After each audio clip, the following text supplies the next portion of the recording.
ক্রমশ শক্তি বাড়াচ্ছে বঙ্গোপসাগরে ঘনীভূত নিম্নচাপ, যার জেরে মুষলধারে বৃষ্টির সম্ভাবনা কলকাতা সহ উপকূলবর্তী জেলাগুলোতে। ইতিমধ্যেই বুধবার থেকে মৎস্যজীবীদের সমুদ্রে নামতে নিষেধাজ্ঞা জারি করেছে প্রশাসন। গভীর সমুদ্র থেকে মৎস্যজীবীদের ফিরে আসতে বলা হয়েছে। ফেজারগড় কোস্টাল থানার পুলিশ যিনি রয়েছেন অফিসার ঋদ্ধি সরকার, তার নেতৃত্বে বিশাল পুলিশ বাহিনী সমুদ্র পথে মৎস্যজীবী যারা রয়েছে বা সমুদ্রের ধারে যাদের বাড়ি রয়েছে তাদেরকে মাইক প্রচার করে সতর্ক করছে, যাতে যাদের জিনিসপত্র যা রয়েছে প্রয়োজনীয় জিনিসপত্র গুছিয়ে অর্থাৎ লটা কম্বল বেঁধে যেন তারা রেডি থাকে।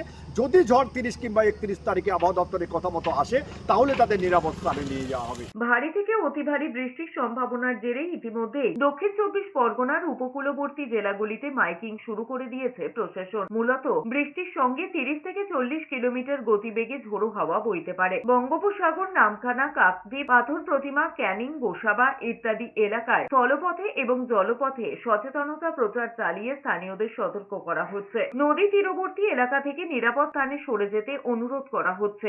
আজ থেকে শুরু করে আগামী 7 দিন পশ্চিমবঙ্গের সব জেলাতেই বৃষ্টির সম্ভাবনা আছে। 28 তারিখে দক্ষিণবঙ্গের 2 মেদিনীপুর এবং 2 24 পরগনা জেলাতে হোয়াইট স্প্রেড রেনফল হওয়ার সম্ভাবনা আছে।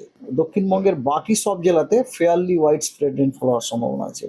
মাইক প্রচার হয়েছে, আমাদেরকে আরো সতর্ক করে দিয়েছে আবহাওয়া দপ্তর উপর থেকে। আমরা টিভি চ্যানেলে বা রেডিওতে অনেক সময় আমরা অনেক খবরাখবর পাই। এই সতর্কতা করে দেওয়াতে আমাদের আরো অনেক জীবনের ঝুঁকি থেকে আমরা সম্পূর্ণভাবে পরিস্থিতি সামাল দিতে পারি এবং ভালোভাবে সান্ত্বনাভাবে থাকতে পারি এবং আমরা এই ডিসিশনের জন্য আমরা তাড়াতাড়ি কুলে চলে আসতে পারি।